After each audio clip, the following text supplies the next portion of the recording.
Let's start with the assassination attempt on Donald Trump. And when you look at the pictures that people are filming the guy who was on the roof, and we later learned that that law enforcement snipers went inside the building from which the shooter shot at Donald Trump.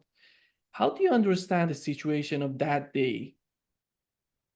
The Secret Service of the United States has one job and one job only. That's to prevent somebody from shooting at the protected individual. That's their job.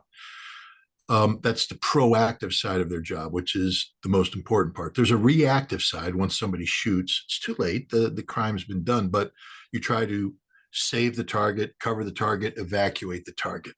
But the Secret Service doesn't exist for that reason. They exist to prevent the shot from being taken. The Secret Service failed. There's no other way to interpret what happened than they failed. That's understandable. Protecting somebody in a situation like an American democracy where these protected people, seek to go out and be amongst the people. We are a representative democracy, so that's how it works. It's very difficult. You can't guarantee that no one's going to be able to come up with something. But if, generally speaking, the Secret Service job is to eliminate all potential possibilities.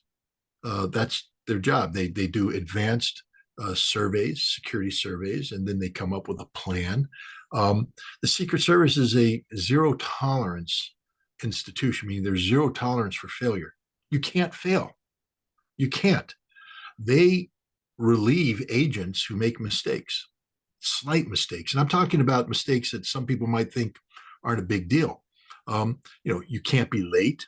You have to have attention to detail. If your kit's off by a little bit, anything. Why? Because one mistake could cascade into the error that causes a breakdown in the security that you're supposed to put around the person being protected.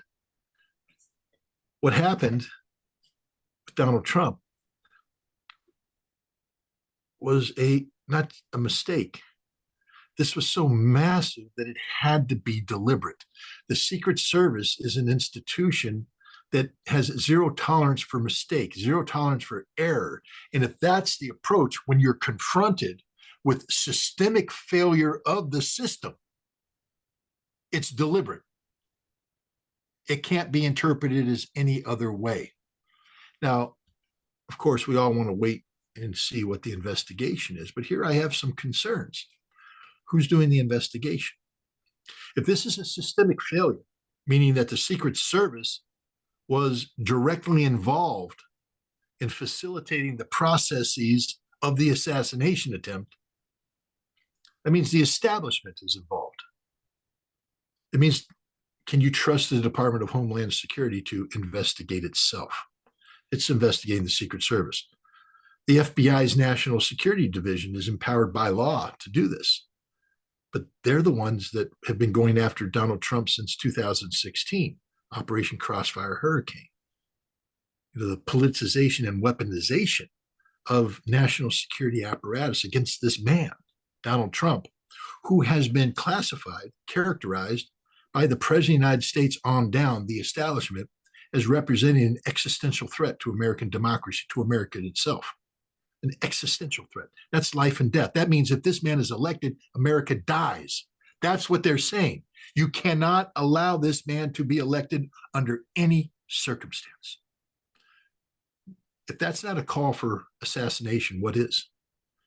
If you're speaking to the American people, saying this man poses a threat that is the equivalent of Adolf Hitler, and some have made that claim, what do? That's why I have likened what happened to a Stephen King novel that was turned into a movie called The Dead Zone. Christopher Walken played in it, played Johnny, school teacher, came out of a coma, had the ability to see into the future. And he runs into Greg Stilson, played by Martin Sheen, who was a guy running for the Senate. They shook hands, and Johnny saw the future. Stilson was going to become president and order a nuclear strike unprovoked against the Soviet Union, destroying the world. He went to his counselor, a Jew who survived the Holocaust. He said, if you could go back in time and kill Adolf Hitler to prevent the Holocaust, knowing you would die, would you do it? And the guy said, yes, of course. Well, and anybody watching that movie, would sit there and shake their head. Yeah, of course. You got to kill Adolf Hitler. You got to kill Adolf Hitler. You don't let evil survive. So if Donald Trump is being called the modern day equivalent of Adolf Hitler, who, if he gets elected, poses an existential threat to the survival of America, what signal is the president sending? What signal is every senator who echoed that sending? Every congressman or woman, representative, every media personality, every actor, every member of the establishment, every single one of them who echoed this disgusting behavior of the American president. And let me tell you why it's disgusting. America is a democracy. Now, we're a constitutional republic. Of course, everybody goes, Scott, we're not a democracy. Yes, I'm not stupid, and you shouldn't be either. I know it's a constitutional republic, but we use the processes of democracy to elect people who represent us within the framework of the constitutional republic. The constitutional republic means that we are a republic that's governed by the rules set forth by the Constitution. And, Constitution empowers voting. It's an important thing. We promote the peaceful transition of power. Our existence is premised on the fact that our representatives are engaged in a battle of ideas. And the side that has the best ideas that can, generate the most support amongst the people, who will then vote through democratic processes, tends to be in power. Again, their power is, of course, restricted by the four corners of the Constitution. It's not absolute power. Majority rules. The Constitution protects the minority. We get it, but it's American democracy. That's what we're talking about here. The ability to put people in office who represent your ideas. The reason why we don't devolve into civil war every 4 years is because we have a tradition of the peaceful transition of power from one president to the other. Now, some people say, well, that's just a joke, Scott. That's just a facade. That what's really here is a duopoly, where the Republicans and Democrats are basically cut out of the same piece of cloth, and they sit on top of a pyramid we'll call the establishment or the deep state or the interagency or whatever we want to call it. It's an unelected body of technocrats and academics and experts who basically populate the bulk of what we call the government, the deep state. And that it's a joke that the Democrats and Republicans, the reason why there's this peaceful transition of power is because it's the same. Nothing changes. That's a viable argument. I actually agree with that argument. But nonetheless, we have a tradition of the person with the best idea, who can get the most votes, will be the person in office. And the antidote to being beaten in an election is to come up with better ideas. That's what it's supposed to be all about. But here we have a situation where somebody has risen to the top of the pyramid who's not part of the duopoly. Donald Trump used to be a Democrat, now he's a Republican, but he's neither. He's Donald Trump. He's created a literal cult of personality, which we call MAGA, Make America Great Again. And MAGA has taken over the Republican Party. There are Republican holdouts, traditionalists, Liz Cheney and others who are like, he's not our president, da, da, da. They're the establishment. Donald Trump has put a better idea out there. That doesn't mean that you have to agree with the idea or I have to agree with the idea. But it's an idea that many Americans, and maybe a majority of Americans, find that resonates within. A rejection of the establishment, a rejection of the duopoly, a recognition of the need to purge society of that which has constrained it, this corrupt, unelected mass called the deep state. That's the idea. The establishment can't allow that idea to win because it is of an existential nature. We're not talking about the death of American democracy here. We're not talking about the death of constitutional republic. We're talking about the death of the establishment, an unelected, ill-defined concept that the establishment won't even be honest about and telling it to the American people. They could continue to try and sell the American people on the notion that there's, choice. There's no choice. Democrat, Republican, there's no choice until now. Now there's a real choice, and the establishment can't allow that to happen. They tried to destroy Donald Trump in 2016, the FBI, National Security Division, Operation Crossfire Hurricane. We know now today that was a 100% manufactured case with no basis in reality. It was the FBI working with the CIA, working with the Obama administration, working with the Hillary Clinton campaign to try and craft the narrative that Donald Trump was working with the Russians to undermine American democracy. Completely false narrative, completely false. But the FBI was the one that was promulgating that, along with the establishment, including the president. They tried to destroy him there. Trump came in. What was the first thing Hillary said? He's not elected. She challenged the legitimacy of his presidency from the very beginning, and so did the Democratic establishment.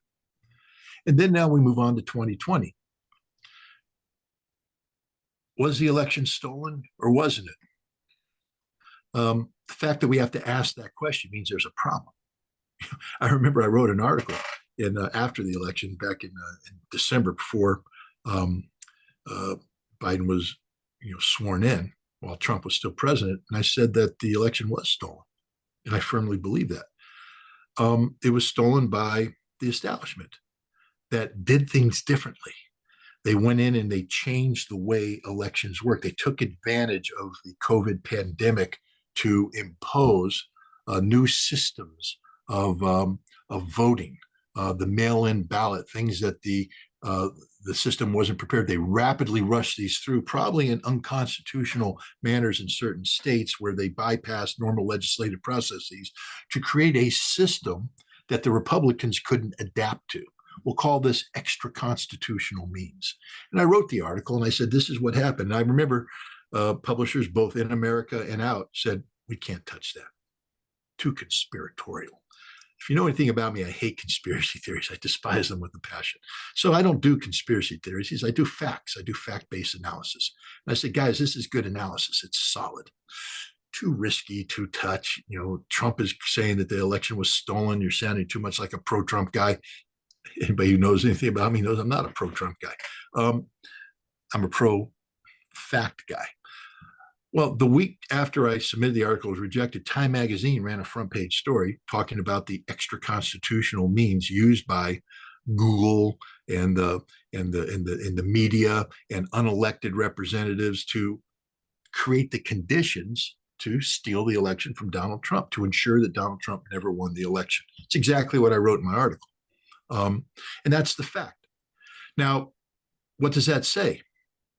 Now, I'm also somebody who said that once the constitutional processes of the 12th Amendment kicked in and Congress began counting the vote of the Electoral College, it's a done deal at that point in time. So sad, too bad, move on, do better next time. But the people that voted for Trump feel disenfranchised because they're not part of the duopoly. See, normally Democrats and Republicans go, I should have had a V8. I should have voted. I mean, we lost, but we'll get them next time. We'll get them next time. Congratulations, but I'm going to get you next time. Because they're the same. Nothing changes. Nothing changes. But the MAGA guys are going, we want change. We demand change. We scream change. And we got 74 million votes that say we will have change. And you stole the election from us. And they firmly believe that. They firmly believe that. It doesn't matter what the media says. It doesn't matter what the courts say. Understand that the court challenges were challenges over recount. They never investigated actual fraud. They never investigated the role played by mail-in ballots. They just said the count's good. No one challenged the count. They're challenging the votes that were injected into the count. But, so the system won't investigate the system. That's how the MAGA people believe. They believe that the system will back up that this was stolen. and now they have to right this wrong. And that's what they're seeking to do by putting Trump back in. They're saying, we will right this wrong. They believe that the judiciary has been weaponized by the Biden administration to take down Donald Trump. And they're 100% correct. That doesn't mean that Trump didn't do anything wrong. Hell, everybody does something wrong. There's a book out there that postulates the theory that everybody in America commits 3 felonies a day. Just because the way the system is with all the laws and everything that we're not even aware of, simply by doing something, we're committing 3 felonies a day. Maybe I'm driving a car that isn't inspected. I am. It is. I mean, my car's inspected, so New York State people don't have to come at me. But maybe I am. Maybe as a result, I'm pumping carcinogens into the air. And the way the law is written, that if I'm doing that knowingly, I've committed some sort of pollution felony charge, and then it gets expanded. I'm just saying that, you know, the reality is you may think you're living a peaceful, law-abiding life, and you are committing 3 felonies a day. That's the premise of this book. Donald Trump has done things, whether it's documents, whether it's his real estate practice, that some people deem to be criminal in nature.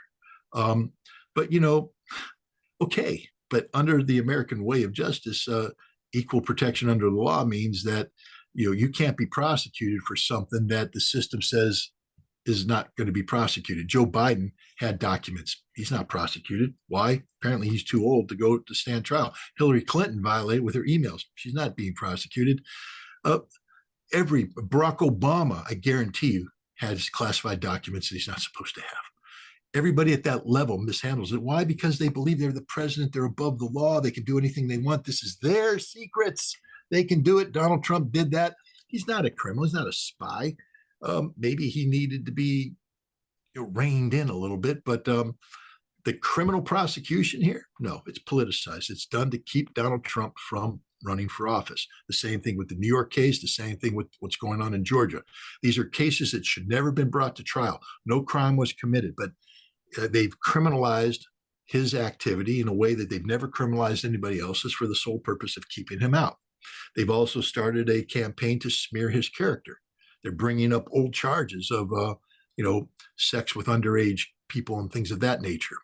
Charges that were dismissed years ago as unfounded. They're making their way back into them. Why? Character assassination, to keep this guy. And when all of it didn't work, when all of the efforts to keep this guy from running failed, they tried to kill him. And he should be dead. If you take a look at what happened that day, it is just, I'm not religious, but man, something happened there, because his head was literally in the only position it could be not to have his skull blown off. Any slight deviation and that high velocity 5.56 round would have turned his skull into pink mist. That's a sniper term. It means your head explodes. That's what would have happened on national TV live. But it didn't, because for whatever reason, he angled it just right and that bullet just clipped. Divine intervention? Who the hell knows? He's alive. He shouldn't be alive. The establishment tried to kill him. And that's the reality.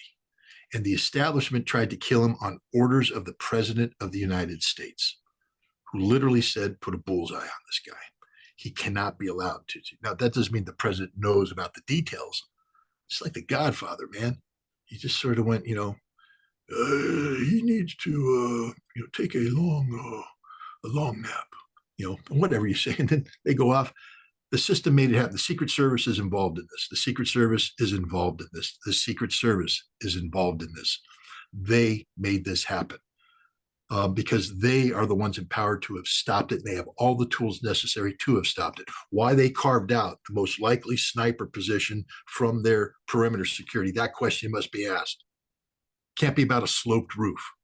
I mean, the director of the Secret Service needs to resign and needs to be investigated and possibly prosecuted, because she was handpicked by Joe Biden to be the director of the Secret Service responsible for providing the protection to Donald Trump, which collapsed on the day of the assassination attempt. Is Joe Biden involved? I don't know. Let's investigate her, but we can't, because the FBI won't investigate her, because they're part of the establishment. The establishment can't investigate itself. This is the danger right now.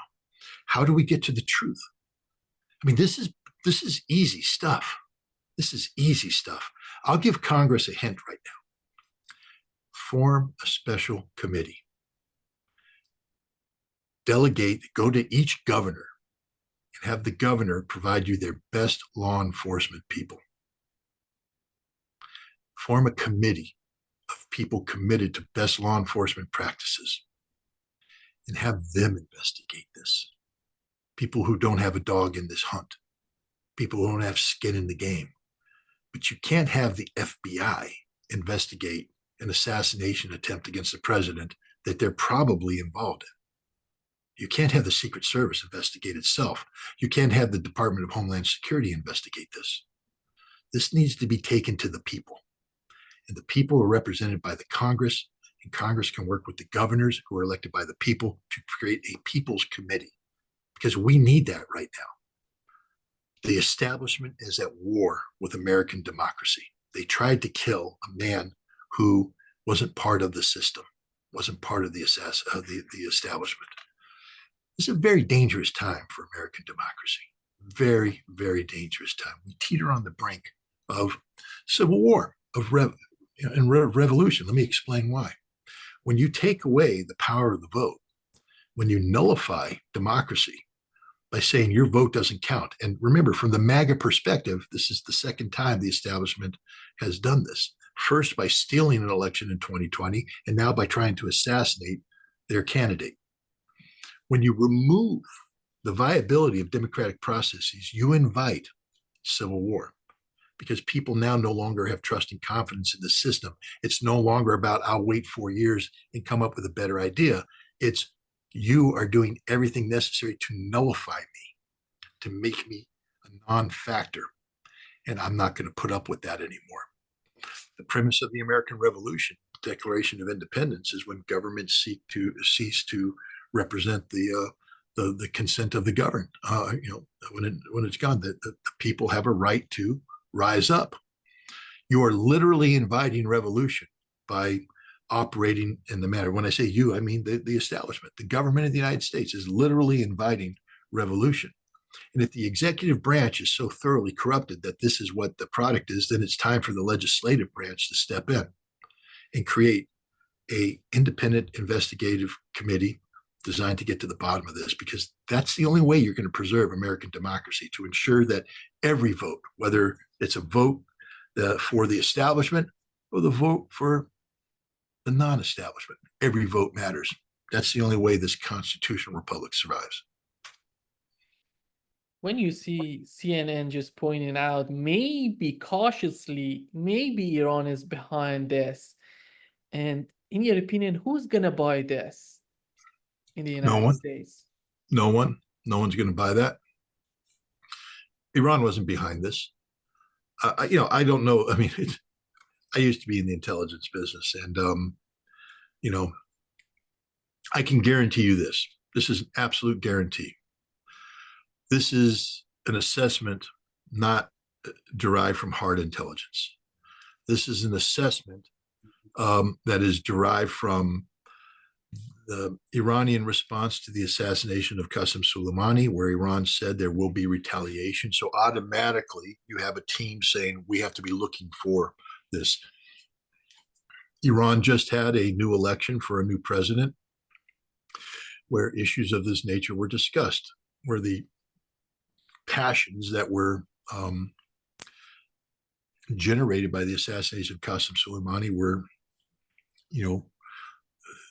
new life was breathed into these passions, and people were saying things about the need to bring revenge and all that. So you have all this, and again, you now have a political problem. The establishment has a political problem. I'm just telling you, this is all about the establishment.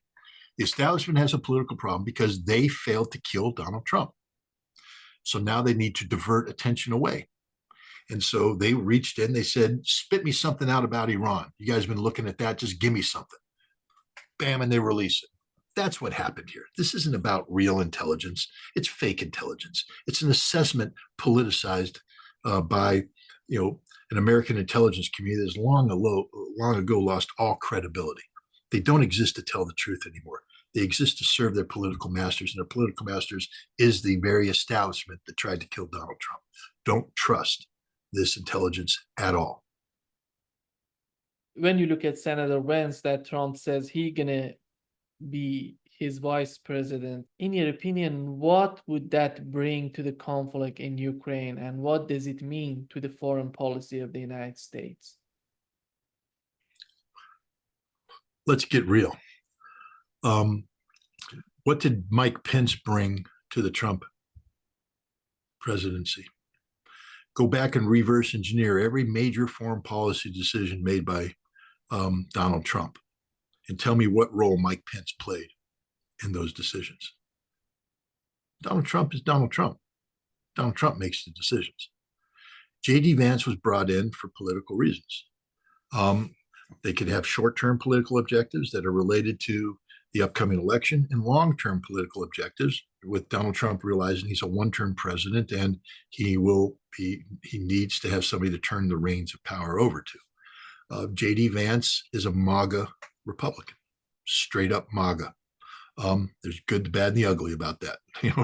I'm not saying that's a good thing. I'm just saying that's what it is. He's a MAGA guy. So when you have a MAGA president, he's going to pick a MAGA vice president, because I think at this point in time, Donald Trump understands that he, in the primary, he went to war against the Republican establishment. Now, yes, he brought Nikki Haley and he brought, Ron DeSantis up on the stage. These are create, unity things. But those guys, they don't like Donald Trump. The Republican establishment doesn't like Donald Trump. MAGA loves Donald Trump. So Donald Trump picked a MAGA vice president because he wants 12 years of MAGA. And if you're somebody who believes that the establishment needs to be disenfranchised, that's probably the only cure that there is out there. 12 years of non-establishment government, which will be ugly as hell. But take a look at the trajectory that the establishment's taken America in the last couple of years, both domestically and foreign policy. It might be needed. That's a decision the American people get to make. On Ukraine, Donald Trump will do what Donald Trump wants to do, not what J.D. Vance wants to do. I don't see Donald Trump pulling a Barack Obama, who appointed, Joe Biden to be the Ukraine frontman. I don't see Donald Trump telling J.D. Vance, go solve the biggest problem that confronts my presidency. No, that's Donald Trump's job.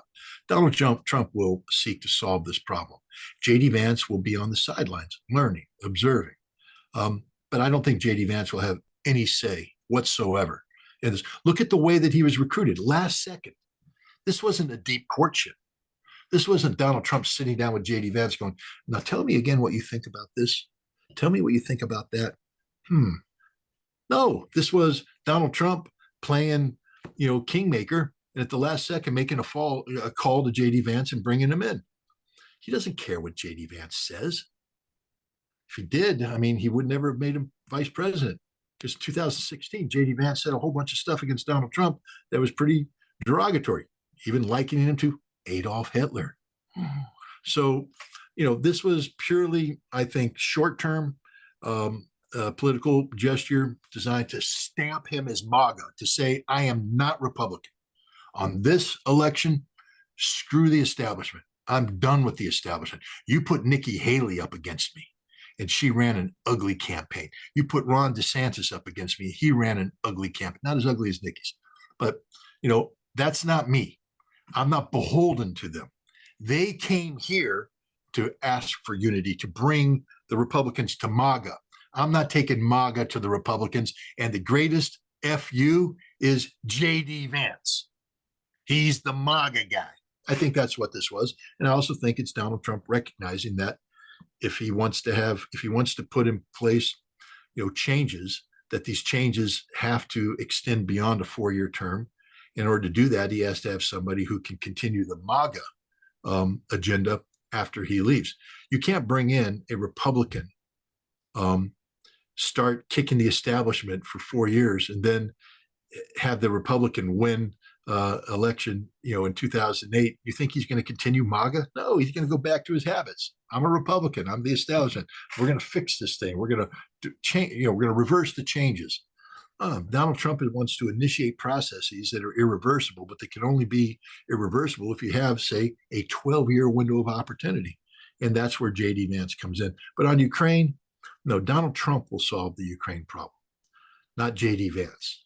So you have to look to Donald Trump and what he's saying and what he's thinking. J.D. Vance will have zero influence on Donald Trump. That's my assessment, because that's not who Donald Trump is. And here's the other thing too. Donald Trump has been changed by this assassination attempt. You know, he had a speech written for tomorrow night, Thursday night, that he tore up. Would he have picked, if it weren't for the assassination attempt, would he have picked J.D. Vance? We don't know, because there's other people out there. Which direction we got? This assassination attempt has changed him, and he himself has said that. You know, Ronald Reagan was shot in March 1981, and he himself said that assassination attempt, the closeness of dying, caused him to reflect on things. And one of the things he reflected on was the relationship with the Soviet Union, the need for arms control, the need to avoid nuclear conflict. I think Donald Trump is now starting to think about existential legacy. How do we avoid a nuclear war with Russia?